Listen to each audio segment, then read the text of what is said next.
5월 20일 일기도회를 하나님께 드립니다. 함께 성경 읽겠습니다. 호세아 13장 9절부터 14장 9절입니다. 이스라엘아, 내가 패망하였나니 이는 너희를 도와주는 나를 대적함이니라. 전에 내가 이르기를 내게 왕과 지도자들을 주소서 하였느니라. 내 모든 성읍에서 너를 구원할 자 곧 내 왕이 이제 어디 있으며 내 재판장들이 어디 있느냐. 내가 분노함으로 내게 왕을 주고 진노함으로 패하였노라. 에브라임의 불의가 봉함되었고 그 죄가 저장되었나니 해산하는 여인의 어려움이 그에게 임하리라. 그는 지혜 없는 자식이로다. 해산할 때가 되어도 그가 나오지 못하느니라. 내가 그들을 스올의 권세에서 속량하며 사망에서 구속하리니 사망아, 내 재앙이 어디 있느냐.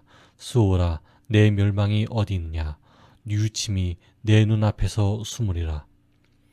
그가 비록 형제 중에서 결실하나 동풍이 오리니 곧 광야에서 일어나는 여호와의 바람이라. 그의 근원이 마르며 그의 샘이 마르고 그 쌓아둔 바 모든 보배의 그릇이 약탈되리로다. 사마리아가 그들의 하나님을 배반하였으므로 형벌을 당하여 칼에 엎드러질 것이요 그 어린아이는 부서뜨려지며 아이 벤 여인은 배가 갈라지리라. 이스라엘아, 내 하나님 여호와께로 돌아오라. 내가 불의함으로 말미암아 엎드러졌느니라. 너는 말씀을 가지고 여호와께로 돌아와서 아뢰기를 모든 불의를 제거하시고 선한 발을 받으소서.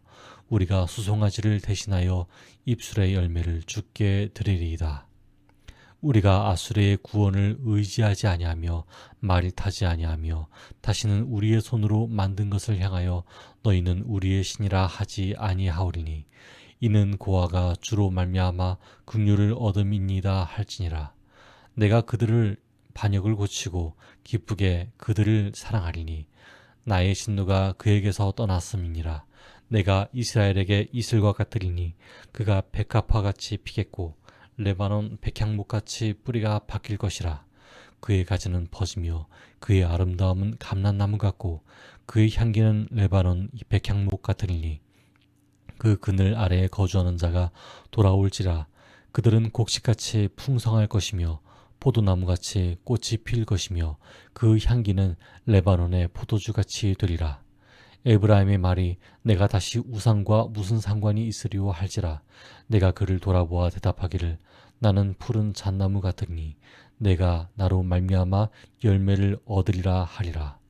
누가 지혜가 있어 이런 일을 깨달으며 누가 총명이 있어 이런 일을 알겠느냐.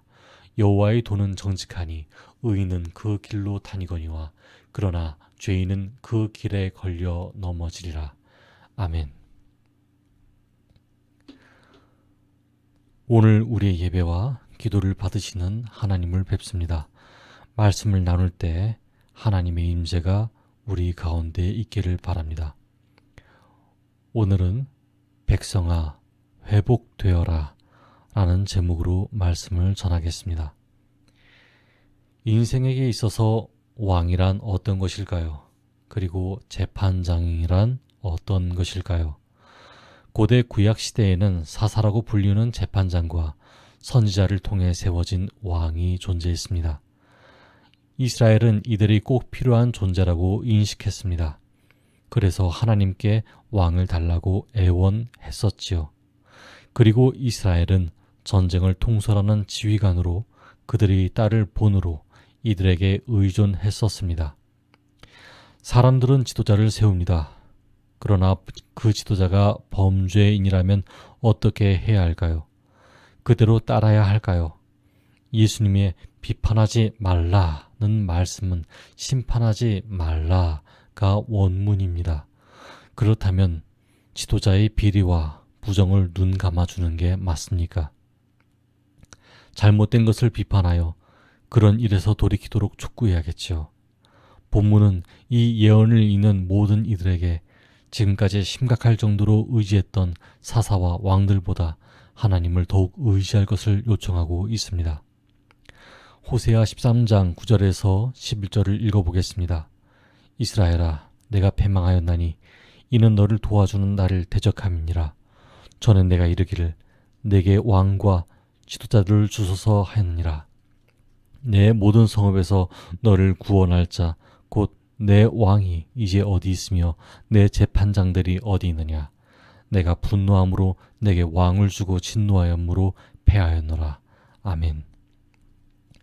호세아는 먼저 9절에서 이스라엘이 패망할 수밖에 없는 이유를 그들의 배은망덕한 행동에서 찾습니다. 하나님께서 이스라엘을 도와주셨지만 그들은 하나님을 멀리하고 대적하기까지 했기 때문이죠. 따라서 하나님께서는 이스라엘을 돕고 구원하시던 자리에서 그들을 파멸시키는 자리로 스스로 옮겨가셨습니다. 호세아가 활동하던 주전 725년 일어난 일이었습니다. 북이스라엘은 실제로 아수르의 왕 살마네셀 5세의 공격을 받았습니다. 그러나 마지막 왕인 호세아는 무기력하게 조공을 바치는가 하면 감옥에 갇히는 신세가 되고 맙니다. 선지자와 동명이인이지만 너무 그 행실이 다르지 않나요?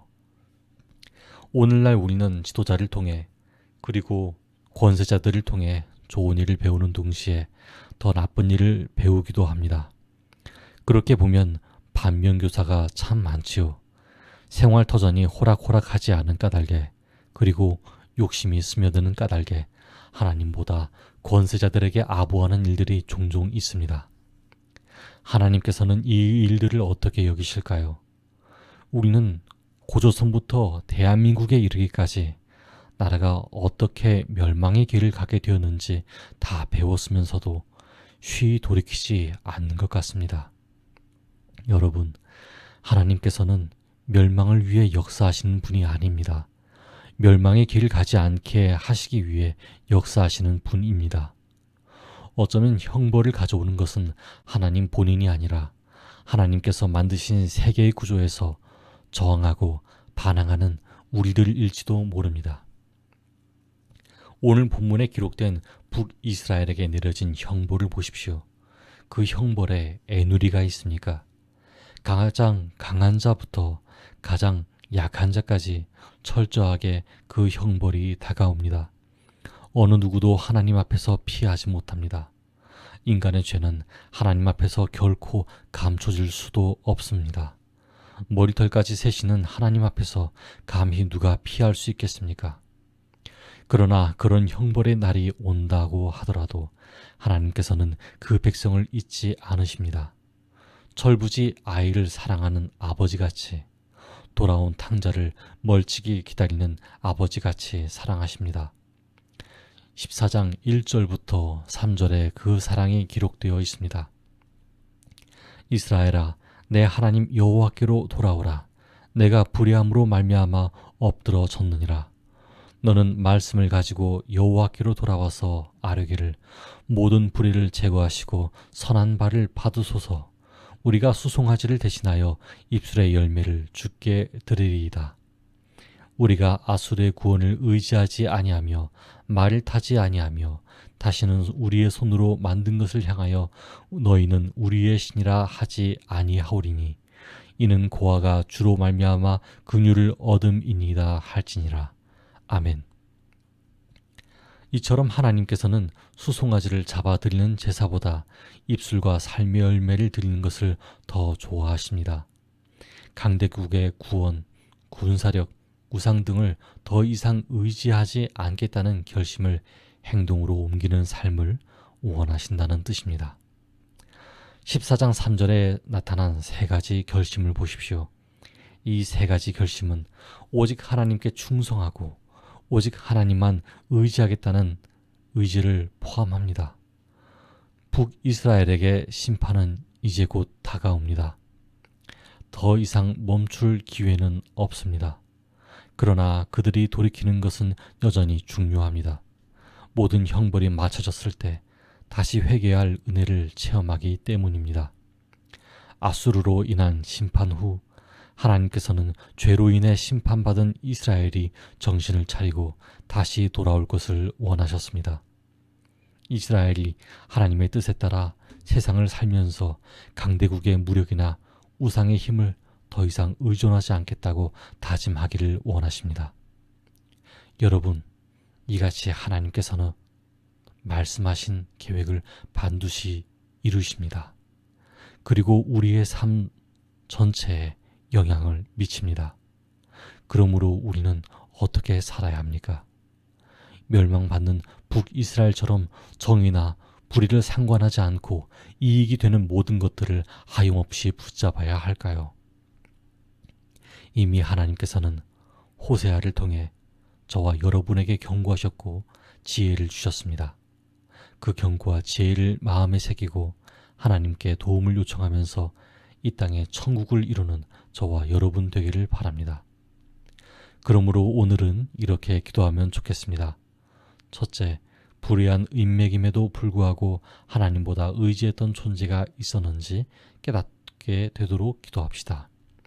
둘째, 예배를 많이 드리는 것을 자랑 삼기보다는 하나님 보시기에 의로운 행실을 할 수 있는 용기를 달라고 기도합시다. 함께 기도하겠습니다.